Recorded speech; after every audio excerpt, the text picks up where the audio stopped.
أعوذ بالله من الشيطان الرجيم. بسم الله الرحمن الرحيم. الحمد لله رب العالمين. Ndugu wasikilizaji pamoja na watazamaji katika chaneli hii, biidhnillahil karim, katika siku hii ya leo insha Allah tunakwenda kuingia katika muendelezo wa darasa zetu za afya. Jifunze elimu ya tiba katika Uislamu.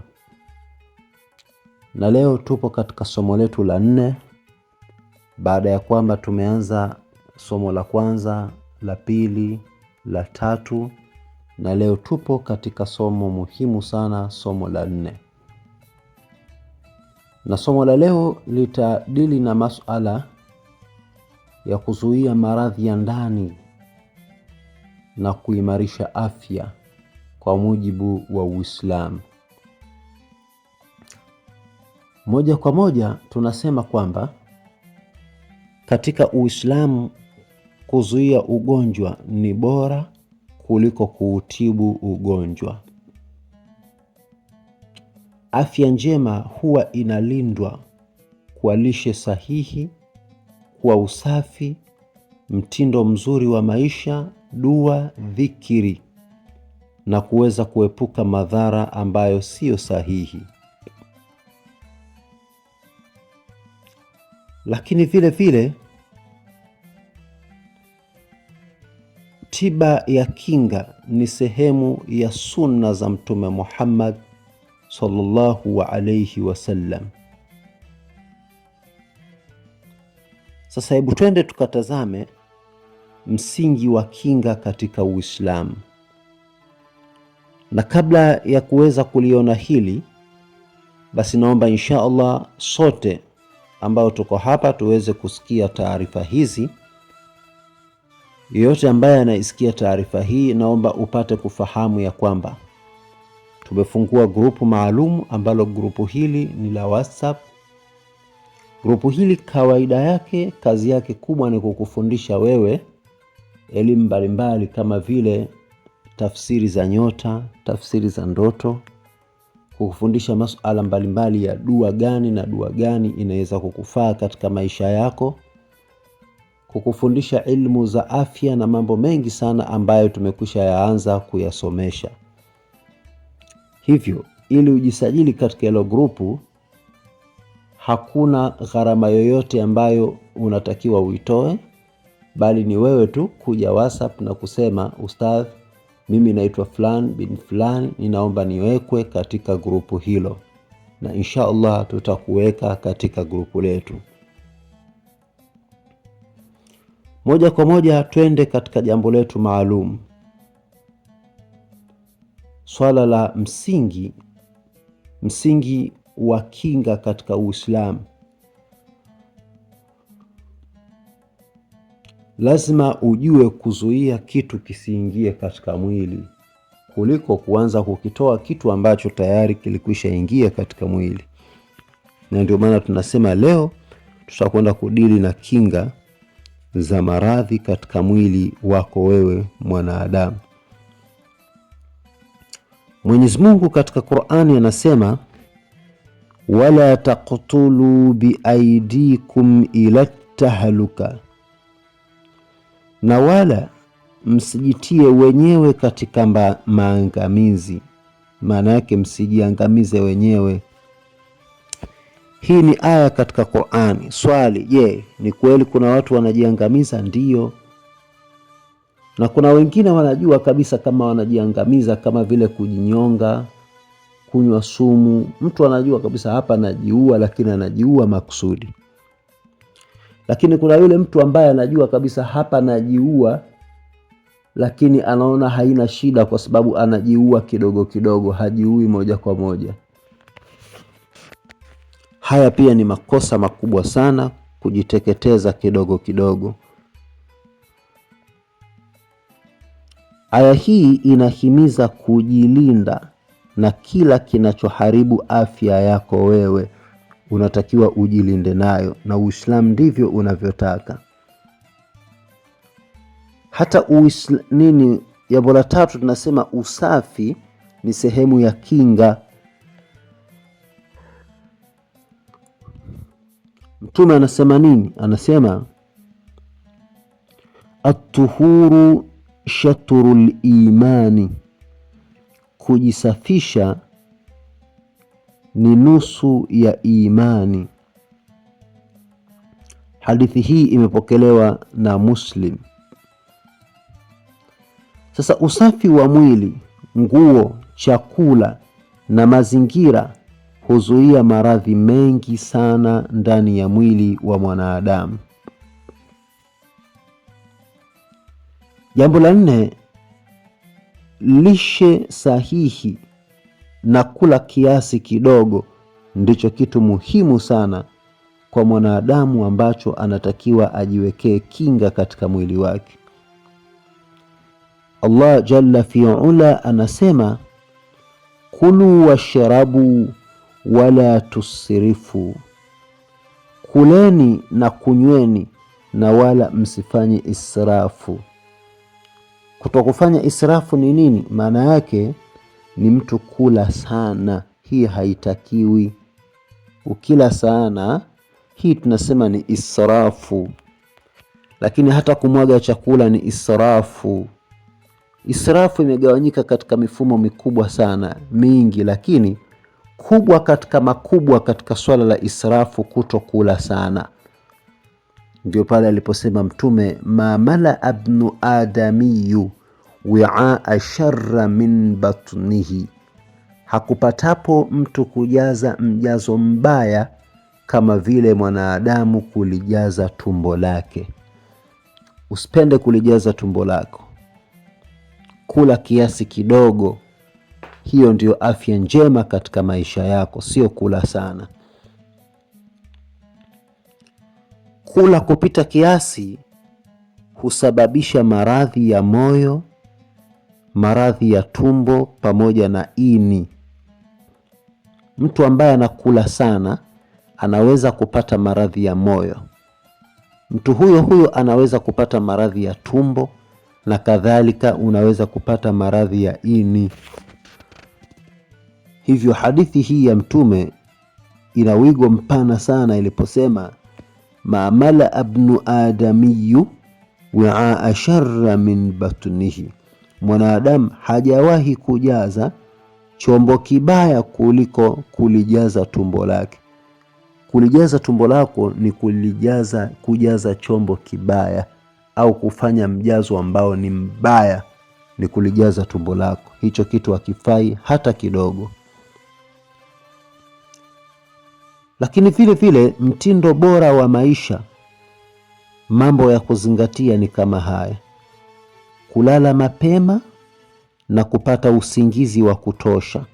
Kuna wapo watu wanalala usiku umekwenda, alafu anaamka mapema. Huku ni kukongoroa afya yako na kuiharibu afya yako.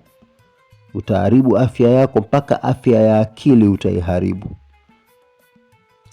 Jambo la pili, kufanya mazoezi mepesi kama vile kutembea, kufanya kazi za mwili na mambo mengine. Hili ni jambo la pili muhimu.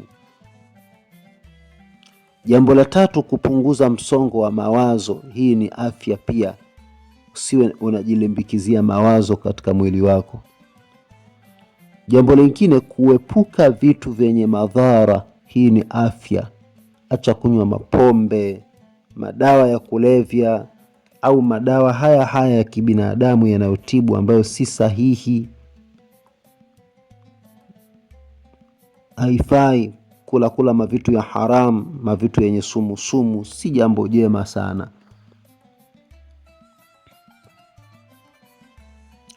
Lakini Mwenyezi Mungu anasema katika Qur'an, wala taqtulu anfusakum, na wala msiziangamize nafsi zenu. Je, ni kweli watu wanaziangamiza nafsi zao? Ndiyo.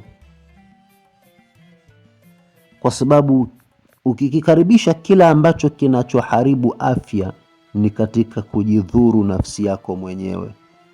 Kama vile mtu kula sana.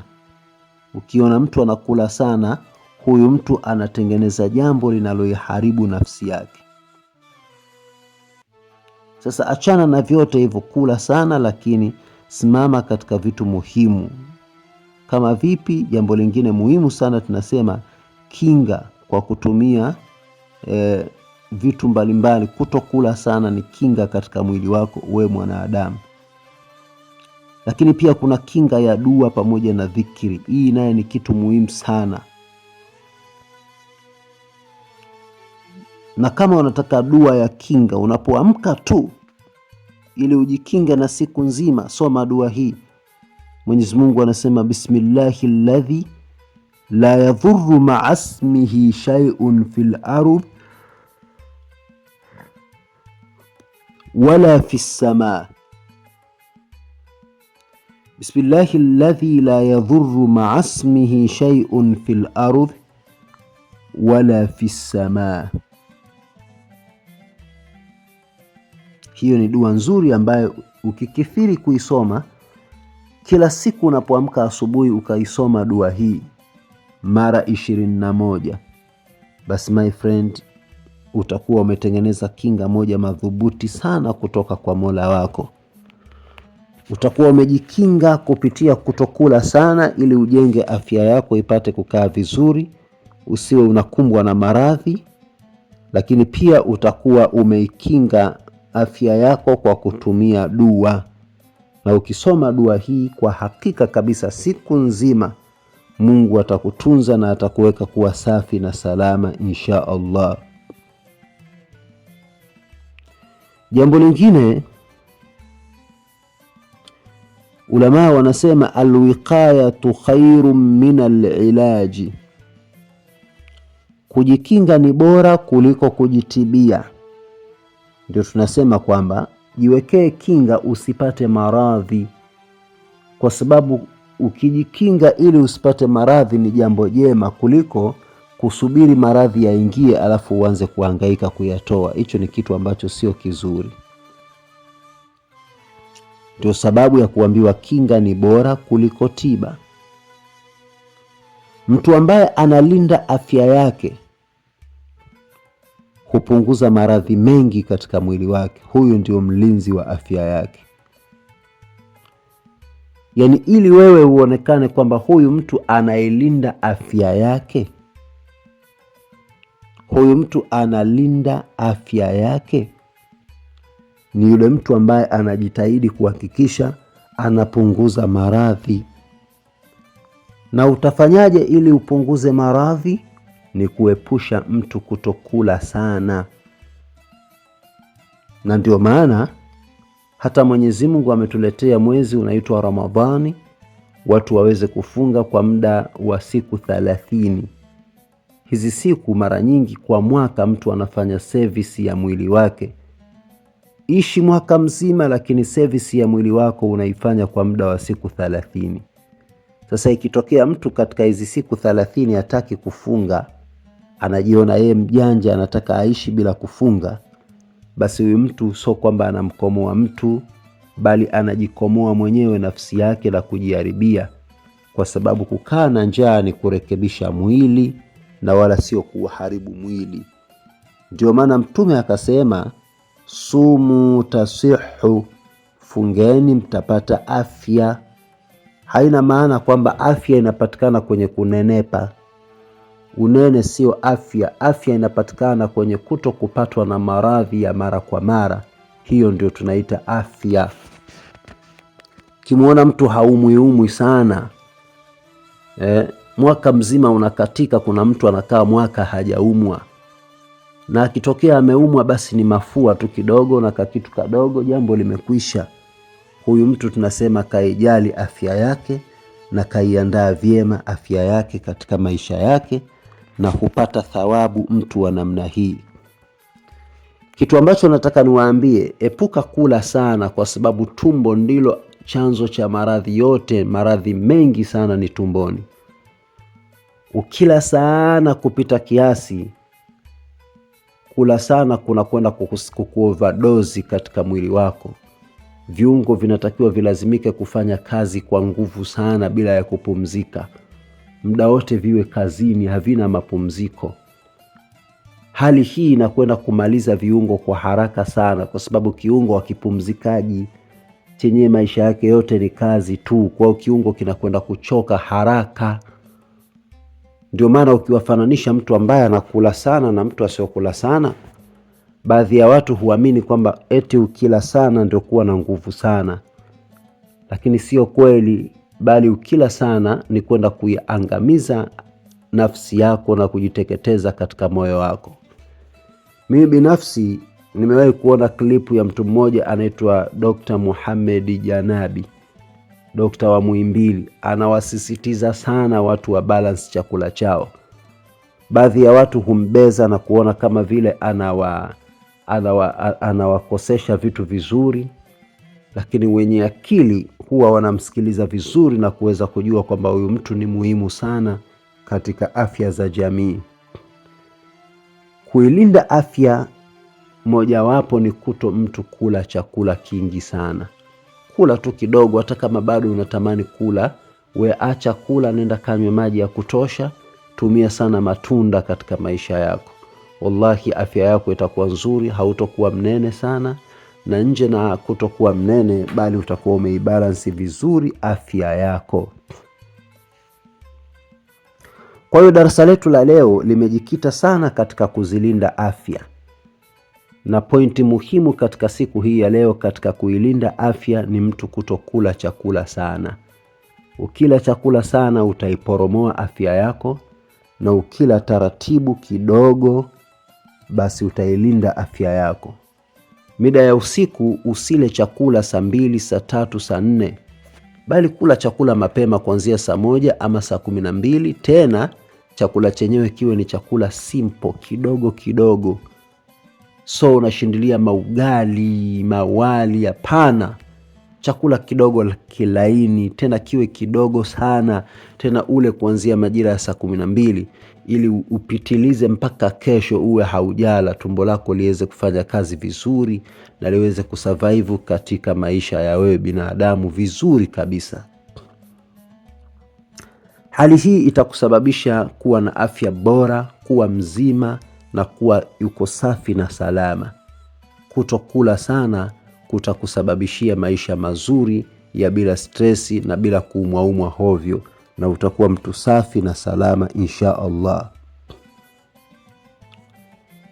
Lakini pia mukhtasari wa elimu yetu hii ya kuilinda afya katika siku hii ya leo ni mtu kuwa na kinga ya msingi, kwamba tunasema kinga ni msingi wa tiba ya Kiislamu.